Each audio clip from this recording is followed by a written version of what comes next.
یہ بالکل صحیح بات ہے کہ اسے یہ واقعی تاخیر سے آئی ہے، اور میرا خیال ہے کہ یہ اسے بہت 10 سال پہلے آ جانا چاہیے تھا، لیکن اس کی تاخیر کی وجہ اور بھی بہت ساری تھیں، لیکن ایک وجہ یہ تھی کہ میں مطمئن نہیں ہو رہا تھا، کیونکہ ہمارے ہاں عموماً یہ ہوتا ہے کہ وہ کسی بھی طرح سے کتاب لانا ضروری ہوتا ہے، اس کے اندر جو کچھ ہو، متن پہ کیا ہے، وہ اس طرف دھیان نہیں دیا جاتا۔ تو اس کی ایک وجہ یہ تھی کہ میں اس کو ذمہ داری سمجھتا ہوں، میں کتاب ذمہ داری ہوتی ہے اور وہ ذمہ داری اٹھانا ایک مشکل کام ہے، سو میں اس کو شاید اب بھی نہ چھاپتا، لیکن کوئی وجہ تھی سامنے کہ اب کتاب کو آ جانا چاہیے، تاکہ اس سے یہ اس کتاب کے آنے کی ایک وجہ یہ بھی تھا، میرا اپنا ذاتی خیال ہے کہ میں انہی چیزوں سے ہی بھرا ہوا تھا، میں کچھ عرصے سے جسے رائٹر بلاک کہتے ہیں اس کا شکار ہو گیا تھا، تو میں نے یہ سوچا کہ کتاب لایا جائے، اس کو ایک جگہ پہ محفوظ کر لیا جائے، اور تاکہ خالی ہو کے نئے سرے سے چیزوں کو دیکھا جائے۔ تو یہ اس کی ایک بڑی وجہ کتاب کے آنے کی یہ تھی، اور نہ آنے کی یہی تھی کہ میں سمجھتا تھا کہ ابھی ہم نے کوئی اتنا بڑا کام نہیں کیا کہ اس کو کتابی شکل دی جائے، یہ ذمہ داری تھی، اور میں شاید ذمہ داری سے گھبرا رہا تھا، اور کوئی وجہ نہیں۔ 93 میں نے شعر کہنے شروع کر دیے تھے، لیکن پہلا جو باقاعدہ مشاعرہ تھا وہ یعنی جس طرح بندہ وہ کر لیتا ہے، اناؤنس ہو جاتا ہے، باقاعدہ مشاعرہ پڑھا جاتا ہے، تو وہ سلیم کوثر صاحب کی پہلی کتاب، چوتھی کتاب آئی تھی، محبت ایک شجر ہے، تو وہاں سے میں نے باقاعدہ مشاعرے میں پڑھی، وہ 95 کی بات ہوگی، ملتان نہیں، خانوال میں، چونکہ سلیم کوثر صاحب کا گھر ہے وہ، تو وہاں ان کی تقریب تھی، اس میں پہلا مشاعرہ پڑھا تھا، ان کی صدارت میں رضا ٹیوانہ اور یہ جو اس دور کے بڑے اہم نام تھے ان کے ساتھ۔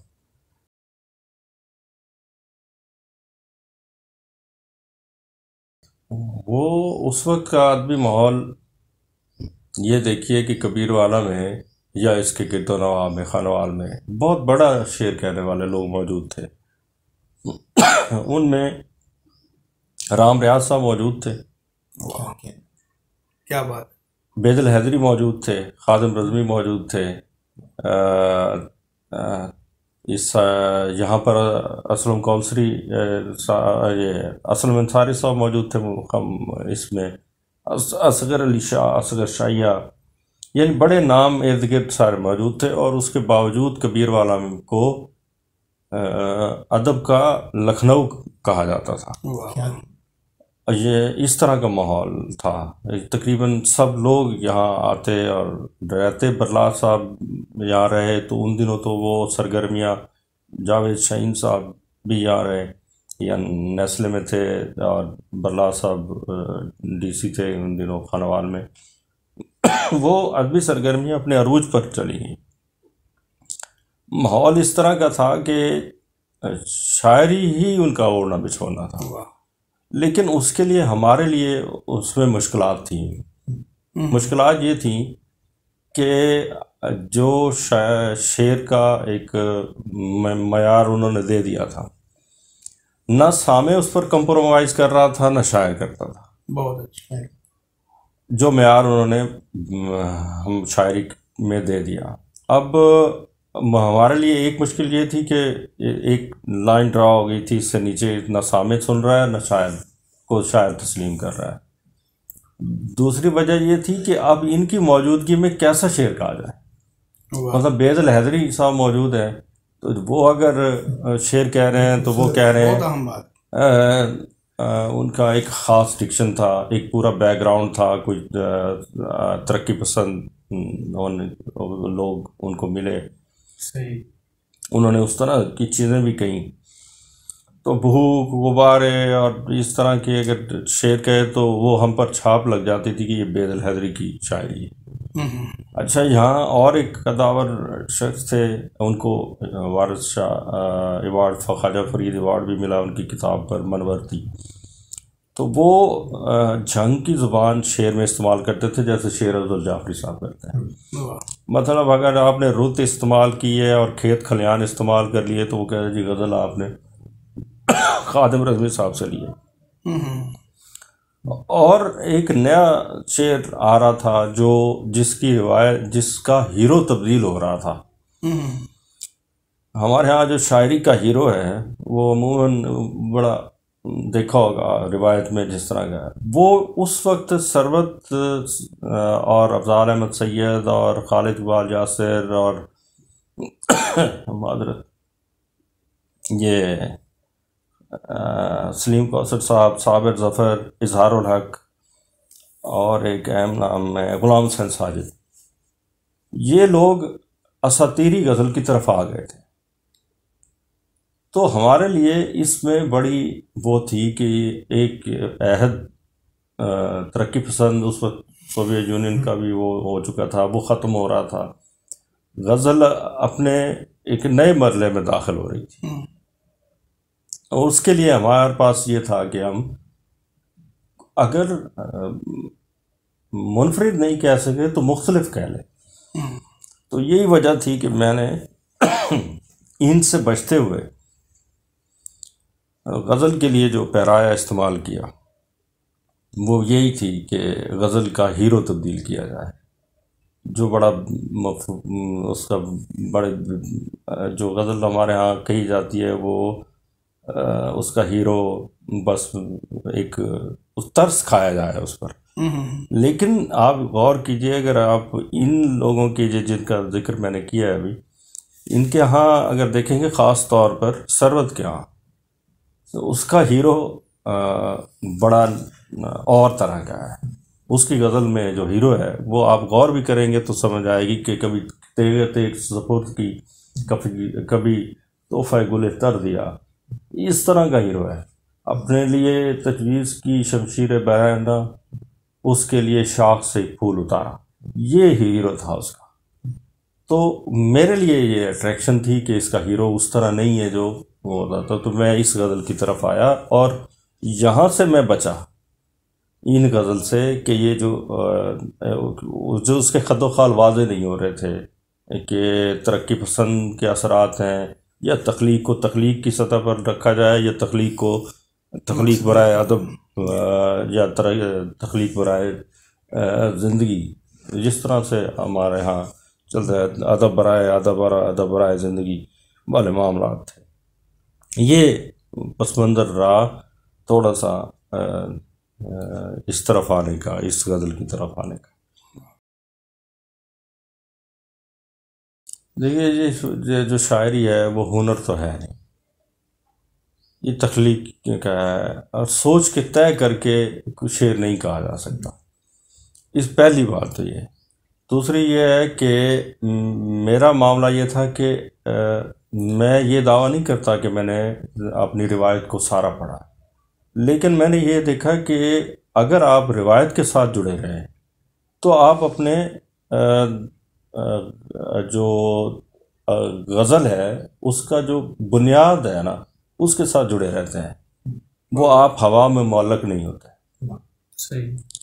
تو ایک تو روایت، دوسرا یہ تھا کہ جس طرح کا شعر مجھے اچھا لگ رہا تھا کہ اس میں منیر نیازی صاحب نے ایک جملہ کہا جو ضروری ہے کہ وہ نئے لوگوں کو بتایا جائے. انہوں نے کہا، اس سے کسی نے سوال کیا ان سے تو کہ نیازی صاحب آپ نے اتنا مختلف کام کیسے کیا؟ تو انہوں نے کہا کہ میں نے کچھ نہیں کیا، میں نے تسلسل کو توڑا.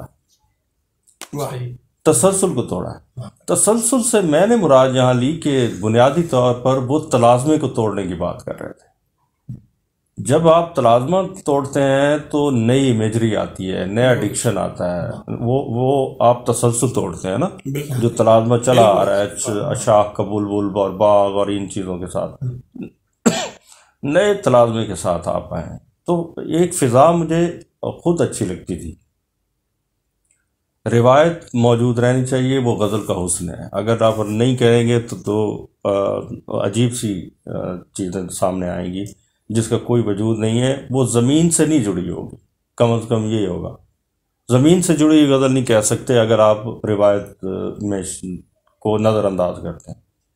تو یہ طے کر کے نہیں تھا، اللہ تعالیٰ کی طرف سے ہی ہے کہ اس میں یہ چیزیں ہلکی ہلکے شیڈ تو آتے ہی رہتے ہیں، کہیں حیرت کے کہیں اداسی کے. یہ تو شاعر کے اندر کا موسم بھی اس کا ہوتا ہے. تو یہ وجہ پلان نہیں تھا کوئی. دیکھیے، پہلی بات تو یہ ہے کہ ہر شاعر کا اپنا پوئٹک سسٹم ہوتا ہے، ایک پورا شعری نظام اس کا اپنا ہوتا ہے. وہ شعری نظام بنتا کیسے ہے؟ وہ معاصر سے بھی بنتا ہے، وہ روایت سے بھی بنتا ہے، وہ مشاہدے سے بھی بنتا ہے، اور مکالمے سے بنتا ہے. میرا جن دنوں میں شعر کہہ رہا تھا تو میں نے بہت سفر کیا. سفر سے مراد ٹریول بہت زیادہ کیا، علاقے بہت دیکھے، تہذیبیں مختلف علاقوں کی، مختلف جگہوں کی میرے اپنے خمیر میں تھیں، اور میں نے وہ دیکھی بھی تھی دوران مراقبہ. تو سیالکوٹ کا اس کا بہت زیادہ اثرات مرتب ہوئے، کیونکہ میرے لیے سیالکوٹ کی پوری فضا ہی مختلف تھی بنسبت یہاں کے. وہاں کا سوچ اور طرح کی تھی اور مناظر اور طرح کے تھے. یعنی وہ خالصتاً ایک مارکیٹ ٹائپ جگہ ہے، لیکن وہ جو اس کا لینڈسکیپ تھا وہ اور طرح کا تھا. مزاج لوگوں کے اور طرح کے تھے، لیکن چیزیں اور طرح کی تھیں. اچھا، وہ میں سوال جنم لیتے ہیں، اس سے آدمی خود ہی سوالات کے بعض اوقات اپنے آپ سے ہی سیکھتا ہے اگر کہیں سے نہیں آتا. تو میں وہ سب سوالات ہم کلامی شروع ہو گئی. اور اتنے میں ہوا یہ کہ میری ملاقات شاعر ذکی سے ہوئی، حفیظ عامر سے ہوئی، اور ضیاء ترک سے وہاں پر. اچھا، جب وہ ملاقات ہوئی تو ہم کتابوں پر گفتگو ہو رہی ہے. ایک کتاب ہمارے ہاتھ لگی، اس کو کہتے ہیں، وہ کتاب تھی نئے دستخط. غلام حسین ساجد صاحب نے اور خالد اقبال یاسر نے غالباً وہ کتاب مرتب کی تھی. اس میں ہم نے وہ ایک عجیب ٹرینڈ کی شاعری تھی ساری. اچھا، وہ ہم جتنی دیر بیٹھتے ہم یہ جن کا دوستوں کا نام لیا ہے، اس پر بات ہوتی تھی کہ یہ کس طرح کی غزل ہے. وہ اسی گفتگو میں ہی ہم گھروں کو چلے جاتے اور وہ گفتگو ہی ہمارے اندر رہ جاتی ہے، اور شعر پر اس کے اثرات آنا شروع ہو گئے. اور اس کے بعد پھر ہمیں جو ان میں سے شبیر شاہد صاحب کی چیزیں نہ ملیں، باقی لوگوں کی چیزیں مل گئیں. دو لوگوں کی چیزیں کتابیں نہیں میسر ہی نہیں تھیں، ایک افضال احمد سید صاحب کی اور ایک ثروت حسین کی. وہ ہمارا چیزیں مل نہیں رہی تھیں. کہیں سے مجھے ملی ثروت کی پہلی آدھے سیارے پر. یہ میں سن 2000 کی بات بتا رہا ہوں آپ کو.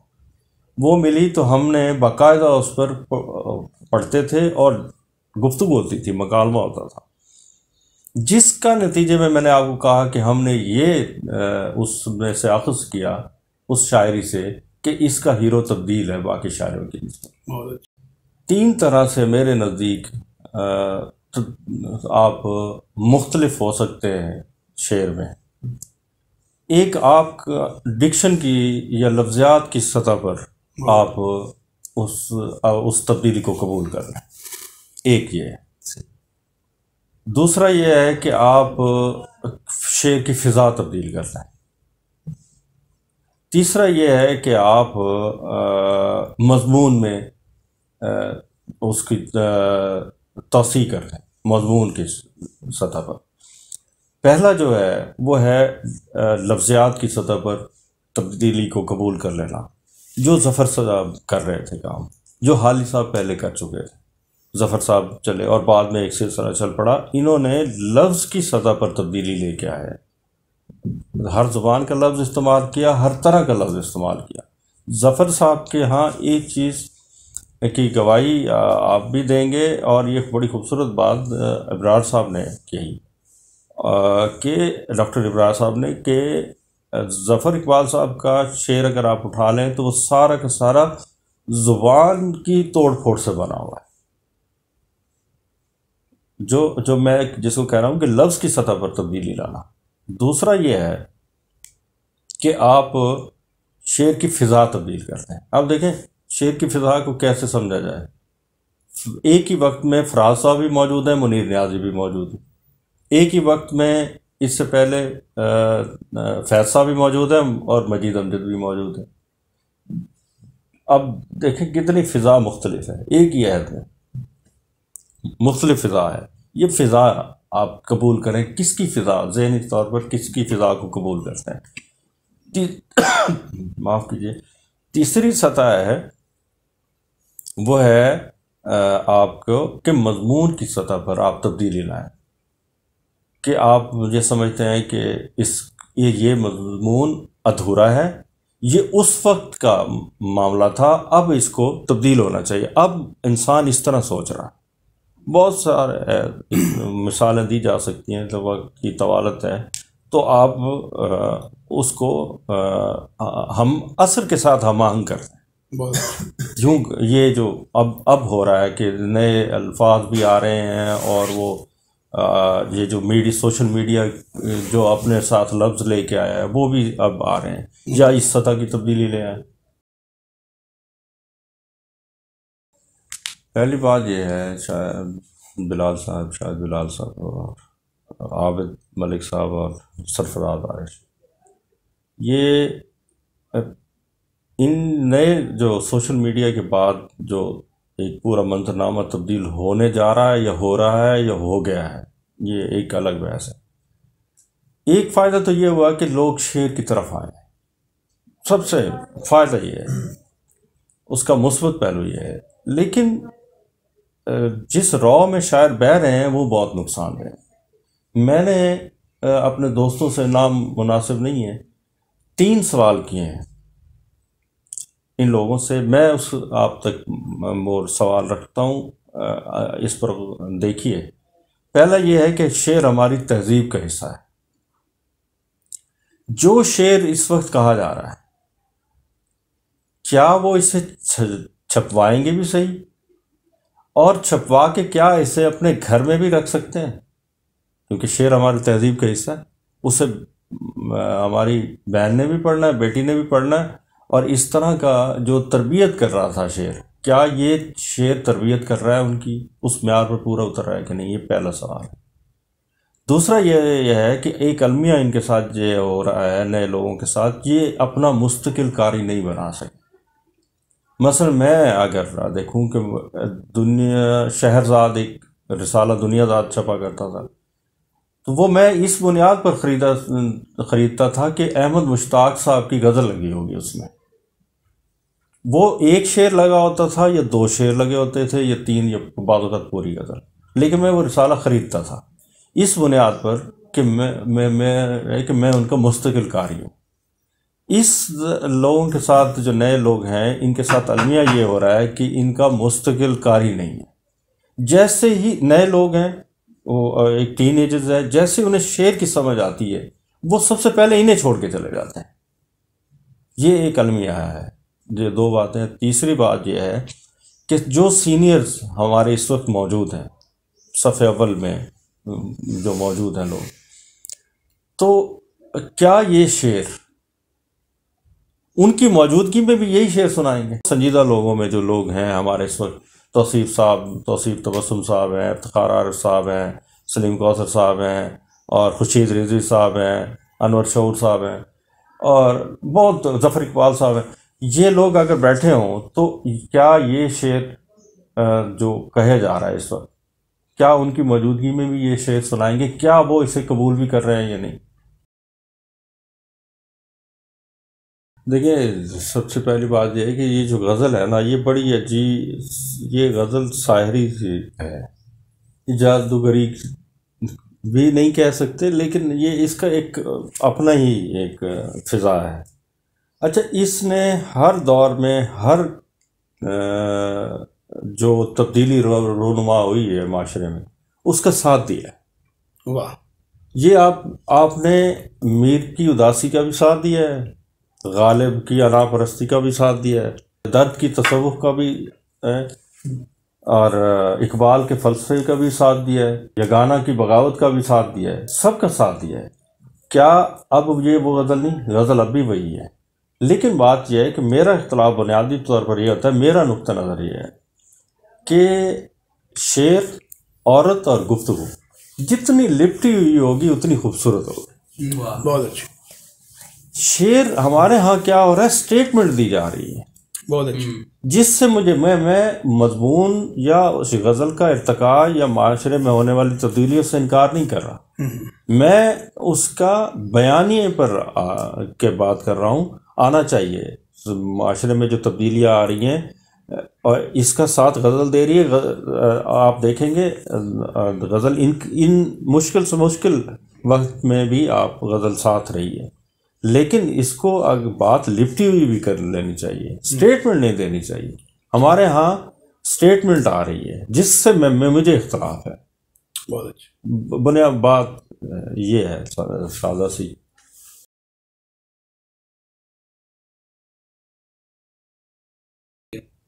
دیکھیے بات یہ ہے کہ میں نا بنیادی طور پر آہنگ کا آدمی ہوں، آہنگ کا آدمی، اور یہی وجہ ہے کہ مجھے نثری نظم وہ اپنی طرف کھینچتی ہے جس میں وہ قریب قریب ہو آہنگ کے، اور ایسی نظمیں نصیر انجم بھٹی کے ہاں بھی موجود ہیں، اس ثروت کے ہاں بھی موجود ہے، افضال صاحب کے، ذیشان ساحل کے، بہت سارے لوگوں کے ہاں۔ میں آپ سے کہہ رہا تھا کہ میں بنیادی طور پر اس کے نثری نظم کے خلاف نہیں ہوں، میں اس کے کھردرے پن کے خلاف ہوں۔ اچھا، اور میں آہنگ کا آدمی ہوں۔ یہی وجہ ہے کہ میں نے اس میں آپ ایک نظم ہے کھجور کی شاخ، وہ میں نے کہی، اس میں ایک شعریت تو اور کی الگ ایک اس میں ہے، لیکن اس میں ایک معاملہ یہ ہے کہ میرا یہ تھا کہ لوگ جو غزل کو برا کہہ رہے ہیں، اور ایک طبقہ ہے جو آزاد نظم کی حمایت کر رہا ہے، شروع سے ہی آ رہا ہے جب سے یہ آیا ہے۔ تو میں نے اس میں یہ کیا ہے کہ نظم کو بھی رکھا ہے اور غزل کو بھی، یعنی نظم اور غزل کے درمیان میں ایک کی چیز رکھی ہے کہ ہمارے ہاں نظم کے مصرع بہت طویل ہو جاتے ہیں، تو وہ بعض اوقات وہ قاری اس کو اس کو سمجھ نہیں رہا ہوتا اور وہ کنٹینٹ سے غائب ہو جاتا ہے، سانس لمبی ہو جاتی ہے۔ تو میں نے اس کو مصرع چھوٹا کر دیا اور اس میں آہنگ رکھ دیا۔ کچھ چیزیں ہیں جو میں ابھی سمجھتا ہوں کہ یہ وہ غزل میں ابھی نہیں آ سکتی، اب اگر آئی تو وہ یک پرتی ہو جائے گی، وہ اسٹیٹمنٹ بن جائے گی۔ وہاں میں نے نظم میں اس کا سہارا لیا ہے، اور اس کو نظم اور غزل کے بیچ میں کوئی چیز رکھی ہے کہ جو لوگ ان کو دونوں کا لطف آ سکے اس میں۔ تو یہ میں آپ کتاب سے یہ جس نظم کی بات کر رہا تھا کہ غزل اور نظم کے درمیان چلے، کہ اس میں آہنگ بھی برقرار ہو اور وہ بات بھی ہو جائے، یہ اکثرا کے نام سے ہے۔ یہ میں نے اردو کا پورٹریٹ کا اردو میرے خیال میں یہ ہے کہ اکثرا کیسے ہے؟ تو یہ پہلا جو پورٹریٹ ہے، یہ نظم کھجور کی شاخ میں سے ایک ہی حصہ ہے۔ پہلا ہے میر تقی میر کا، جاگ فقیرہ جاگ وظیفہ پڑھتے ہیں، جاگ فقیرہ جاگ وظیفہ پڑھتے ہیں، کھول دیوانے میر صحیفہ پڑھتے ہیں، کھول دیوانے میر صحیفہ پڑھتے ہیں۔ غالب کی ہے کہ جاگ فقیرہ جاگ دھڑکنا قالب کا، جاگ فقیرہ جاگ دھڑکنا قالب کا، صدیوں کی تہذیب ہے مصرع غالب کا، بہت اچھا، صدیوں کی تہذیب ہے مصرع غالب کا، جاگ فقیرہ جاگ سما حیرانی کا، جاگ فقیرہ جاگ گلزار صاحب پہ، جاگ فقیرہ جاگ سما حیرانی کا، شعر پڑھیں گلزار ترنم پانی کا۔ شعر پڑھے گلزار ترنم پانی کا. یہ بے ربط سا میں سنایا جا رہا ہوں، اس کے حفظ مراتب کا آپ نے خیال نہیں رکھنا، یہ جیسے جیسے آ رہے ہیں سامنے.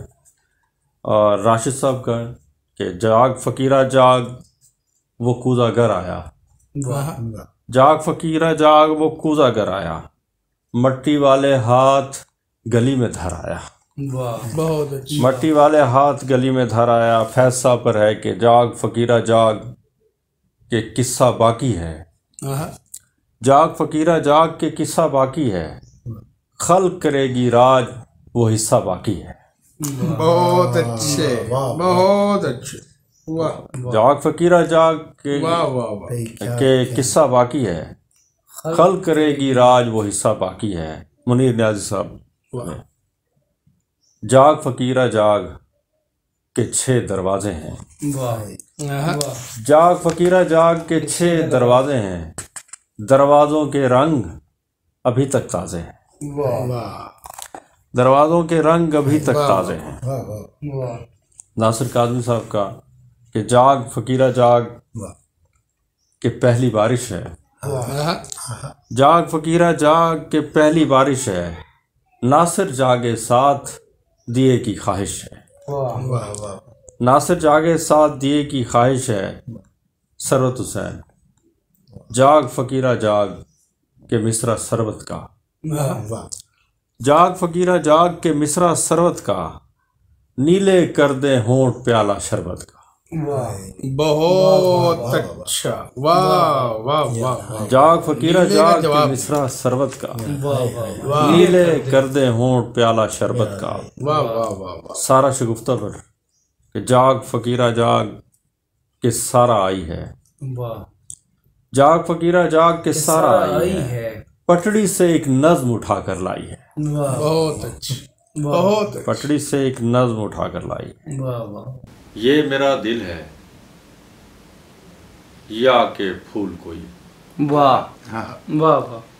یہ میرا دل ہے یا کہ پھول کوئی، یا کہ پھول کوئی، شاخ پہ جھول جھول جاتا ہے. واہ واہ واہ واہ واہ. یہ میرا دل ہے کیا امیج ہے یا کہ پھول کوئی. سبحان اللہ سبحان اللہ. یہ میرا دل ہے ہائی یا کہ پھول کوئی، کیا کہنے، شاخ پہ جھول جھول جاتا ہے، یاد اس کی ہے یا کوئی چشمہ، یاد اس کی ہے یا کوئی چشمہ، یا کوئی چشمہ جیسے پتھر کوئی ہٹاتا ہے. واہ واہ واہ واہ. کیا کیا خوبصورت امیج ہے، امیج کیا خوبصورت، ویژول امیج ہے، ویژول امیج ہے خوبصورت. بھائی بہت اچھا شعر ہے، بہت واہ واہ. کیا بات ہے. یاد اس کی ہے یا کوئی چشمہ، یا کوئی چشمہ واہ واہ. جیسے پتھر کوئی ہٹاتا ہے، واہ واہ. جیسے پتھر کوئی ہٹاتا ہے، اور شہر کے راستوں سے ہوتا ہوا، شہر کے راستوں سے ہوتا ہوا، خوف سا جنگلوں کو جاتا ہے. آئے ہائے ہائے، کیا عجیب شعر ہے بھائی. واہ واہ واہ. اور شہر سے جنگلوں کو خوف جا رہا ہے، کیا بات ہے بھائی. واہ واہ واہ. شہر کے راستوں سے ہوتا ہوا، خوف سا جنگلوں کو جاتا ہے. یہ میرا دل ہے یا کہ پھول کوئی، شاخ پہ جھول جھول جاتا ہے. غزل دیکھیے جی. پہلے تیار کیوں نہیں ہوتا، پہلے تیار کیوں نہیں ہوتا، پہلے تیار کیوں نہیں ہوتا، شہر بیدار کیوں نہیں ہوتا. واہ واہ. پہلے تیار کیوں نہیں ہوتا، شہر بیدار کیوں نہیں، شہر بیدار کیوں نہیں ہوتا. میں نے بھیدوں سے بھر لیا خود کو، میں نے بھیدوں سے بھر لیا خود کو، مجھ سے اظہار کیوں نہیں ہوتا. کیا بات ہے. واہ واہ واہ. میں نے بھیدوں سے بھر لیا، سبحان اللہ. مجھ سے اظہار کیوں نہیں ہوتا. کیا بات ہے. ٹوٹتا جا رہا ہوں بارش سے، ٹوٹتا جا رہا ہوں بارش سے، سارا مسمار کیوں نہیں ہوتا. واہ واہ واہ واہ. ٹوٹتا جا رہا ہوں ہائے واہ واہ واہ سارا مسمار مسمار کیوں کیوں نہیں نہیں ہوتا جو میرے بعد رکھ رہا ہے قدم ہاں ہاں ہاں جو میرے بعد رکھ رہا ہے قدم واہ تیز رفتار کیوں نہیں ہوتا واہ بہت اچھے کیا واہ کہنے واہ جو میرے بعد رکھ رہا ہے قدم واہ بھائی واہ کیا بات ہے تیز رفتار کیوں نہیں ہوتا اب پیالے کا آخری بوسہ یا آہا اب پیالے کا آخری آخری بوسہ ذائقہ دار کیوں نہیں ہوتا واہ واہ واہ ہائے واہ ہائے واہ واہ واہ کیا اب شعر ہے پیالے کا کیا آخری غالب والا بوسہ مضمون آیا آگے واہ واہ ذائقہ دار کیوں نہیں ہوتا ہائے واہ واہ واہ کیا ذائقہ دار کیوں نہیں ہوتا بھائی واہ واہ واہ آئینہ دیکھتا ہے روز مجھے ہائے آئینہ دیکھتا ہے آئینہ روز دیکھتا ہے مجھے روز مجھے مجھ سے بیزار کیوں نہیں ہوتا واہ واہ واہ واہ واہ واہ بات ہے آئینہ دیکھتا ہے روز مجھے کیا کہنے مجھ واہ سے بیزار کیوں نہیں ہوتا واہ واہ واہ میں نے بھیدوں سے بھر لیا خود کو مجھ سے مجھ سے اظہار کیوں نہیں ہوتا ہائے کیا کہنے؟ ہائے ہائے واہ واہ پہلے تیار کیوں نہیں ہوتا کیا بات واہ واہ شہر بیدار کیوں نہیں واہ واہ واہ واہ واہ واہ کیا سبحان کہنے؟ اللہ سبحان بہت شکریہ فیصل بھائی آپ نے ہمارے لیے وقت نکالا شاہد بلال صاحب تھینک یو سو اللہ مچ واہ واہ عابد ملک صاحب بھائی کیا کہنے عارف صاحب بھائی کیا کہنے؟ مہربانی مہربانی تھینک یو